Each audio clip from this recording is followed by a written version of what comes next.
Si vous souhaitez être à la une du meilleur de l'actualité camerounaise, alors vous êtes au bon endroit. L'information de qualité vous est proposée sur votre nouvelle chaîne YouTube, Média d'Afrique TV. Eh bien, mesdames et messieurs, une fois de plus bienvenue pour cette nouvelle analyse vidéo. Pour vous qui êtes nouveaux, retenez que nous sommes une équipe d'experts analystes, spécialisés dans les affaires politiques, dont l'objectif majeur est de vous informer en continu des faits et gestes, politiques, économiques et sportifs qui fait rage au quotidien.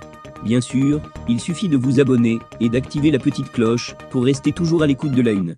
À noter aussi que vos commentaires sont toujours les bienvenus.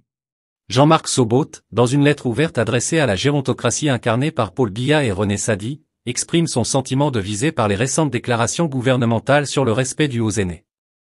Il se présente comme un journaliste, syndicaliste et citoyen, et clarifie son intention de ne pas manquer de respect aux dirigeants âgés du pays.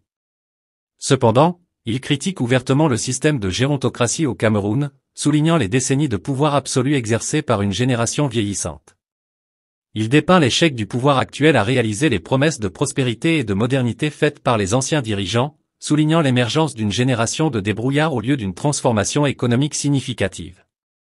Sobot appelle à un changement de leadership, mettant en avant la jeunesse comme une alternative capable et créative.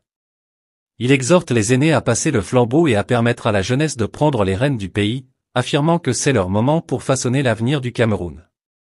La lettre ouverte du journaliste Jean-Marc Sobot à la gérontocratie camerounaise éternelle incarnée par Paul Biya et René Sadi. Après avoir écouté au soir du 10 février 2024 l'adresse aux jeunes du chef de l'État camerounais, SEM. Paul Biya, et en lisant le communiqué du ministre de la Communication porte-parole du gouvernement, René Emmanuel Sadi, en date du 8 février, dénonçant le manque de respect dû aux aînés, promettant des représailles aux contrevenants, où qu'ils se trouvent, je me suis senti visé. Je reconnais avoir pointé du doigt la gérontocratie de Yaoundé ces derniers jours. Des suites, j'aimerais dire, en ce qui me concerne, que je ne suis pas politicien, ni influenceur, mais journaliste, syndicaliste et simple citoyen. Je n'ai pas l'intention de manquer de respect aux aînés qui dirigent le pays. Je m'excuserai donc si mes sorties, parfois excessives ou passionnées, ont été perçues ainsi. Je n'envisage pas de faire le buzz. L'âme du syndicaliste impose des prises de position qui ne soient ni opportunistes, ni monnayées, ni empreintes de vantardise. J'essaie toutefois de ne dire que la vérité ou ce que je pense être la vérité. Une gérontocratie est un gouvernement de vieux. Et c'est le cas dans notre cher pays le Cameroun. On se le rappelle à chaque apparition publique, manifestement laborieuse et ardue du président, Monsieur Paul Biya, comme ce 10 février encore. L'idée à l'origine est que les plus âgés sont plus sages. Mais on les a vus à l'œuvre des décennies durant. On a longtemps observé cette génération d'anciens jeunes diplômés d'universités françaises qui nous avait fait rêver. On nous en avait fait miroiter le paradis, la prospérité, la démocratie, la modernité. On m'avait dit, en 1982, tu verras. Ce sont des Blancs qui sont maintenant au pouvoir. Bientôt nous serons comme la France. Mais la plus grande prouesse de ce pouvoir c'est d'avoir engendré un peuple de débrouillards. Ces anciens jeunes diplômés, français, se sont transformés, avec le temps, en de vieux gâteux du pouvoir jouissif, du pouvoir absolu, du pouvoir éternel, du pouvoir sans partage. Leur pouvoir, commandiste, a engendré, guerre, trucages électoraux, tribalisme, exclusion, satanisme. Cette génération des 1000 diplômes français avait hérité son pouvoir d'un jeune vrai bâtisseur que l'intelligentsia de l'époque avait présenté comme illettré et inculte. Ce jeune, qui avait ses défauts, avait élégamment passé le pouvoir après une œuvre titanesque, sans attendre de devenir vieux. Avec ces aînés, nous sortons donc de plusieurs décennies de diplômés aigus. Des diplômés d'universités françaises parmi les plus prestigieuses qu'on nous avait dit, à l'époque, être les meilleurs au monde. Ces ex-jeunes transformés en aînés fouettards ne pensent pas aider les débrouillards camerounais répandus à travers la planète à la recherche de la vie. Quand ils les évoquent, c'est pour traquer, expulser, taxer, empêcher de venir visiter leurs parents, punir.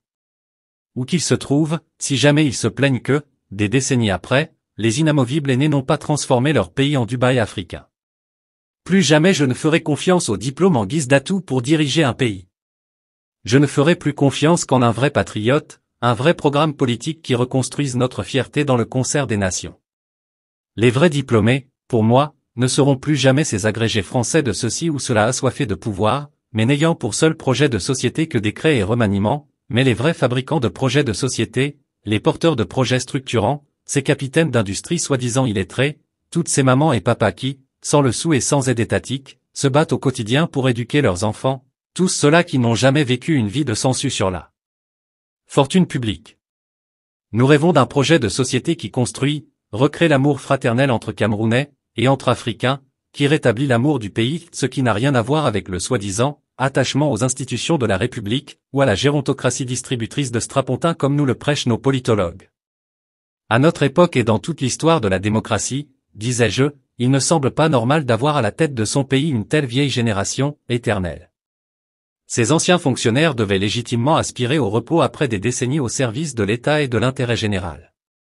Manifestement, ils n'en ont toujours ni le désir, ni la culture. C'est elle qui, à mon humble avis, ternit l'image du pays 4 décennies plus tard.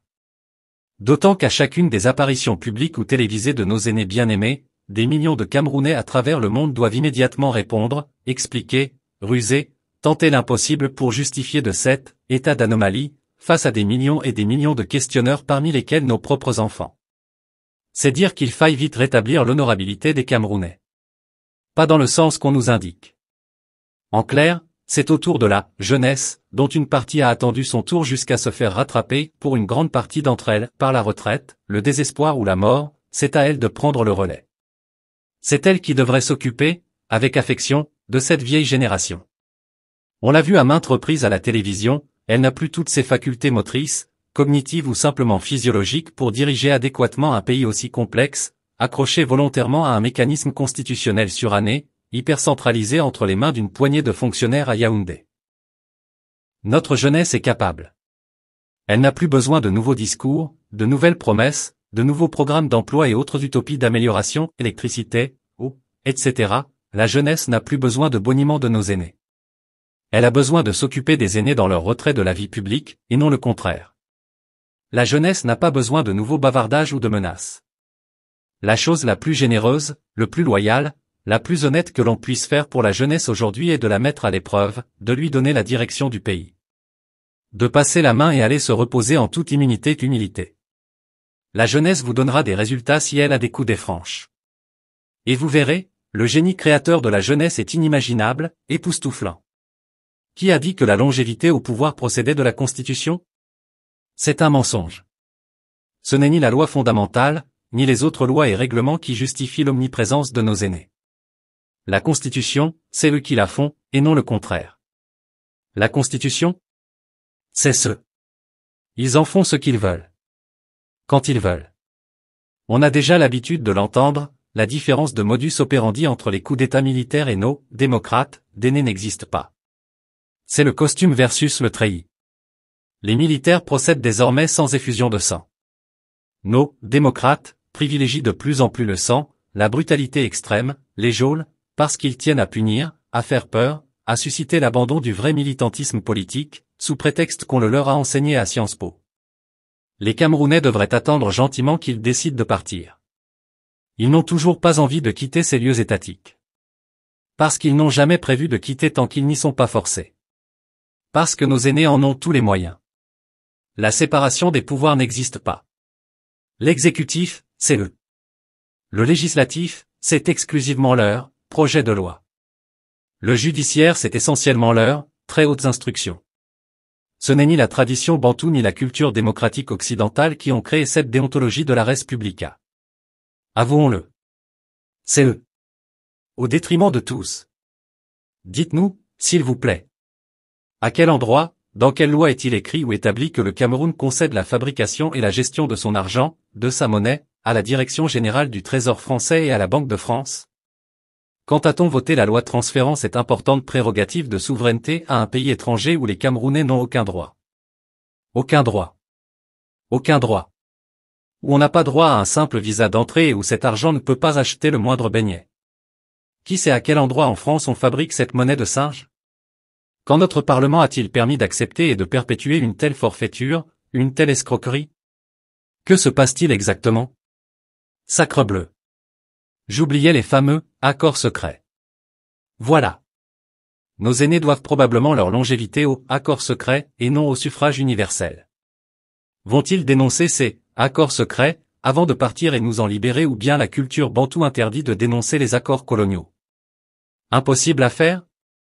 C'est À mon avis, cette façon de faire qui nuit au pays, ne riez pas. Ce ne sont pas les Camerounais qui vivent à tel ou à tel endroit de la planète qui nuisent, pas ceux-là qui travaillent très dur tous les jours pour suppléer aux carences régaliennes. Il faut donc passer la main. Ainsi verra-t-on exploser au grand jour le génie créateur de nos jeunes, eux qui admirent tant le génie de leurs congénères du Liptako Gourma. Ils montreraient leur capacité à implémenter le projet souverainiste des pères fondateurs, leur capacité à mobiliser les ressources humaines les plus chevronnées du pays, effacées ou expatriées jusqu'à présent parce que ne faisant partie d'aucun réseau. La jeunesse n'a plus besoin que les aînés s'occupent d'elle. Elle a besoin de s'occuper des aînés. Nuance. Le temps presse. La jeunesse a besoin de montrer de quoi elle est capable. Elle a besoin de faire le pays à l'image de son époque, débarrasser des machins trucs coloniaux. C'est son temps. Qu'on arrête de lui promettre un avenir qui n'existe pas. Le présent est son avenir. L'avenir c'est maintenant. Que les vieux, bientôt centenaires, arrêtent de promouvoir l'idée que leur place est perpétuelle. C'est de la manipulation. Nos conditions is permanent. On le voit partout dans le monde, les jeunes ont de la créativité, du style et du succès. Les jeunes sont capables. Tel est le vrai ordre des choses. Donnez le pouvoir, comme on l'a fait pour vous, cher aîné. Soyez fiers de partir à temps. Mettez sur pied une infrastructure normative empêchant que le très mauvais exemple du pouvoir jouissif, démocratique, éternel soit copié à l'avenir. JMS.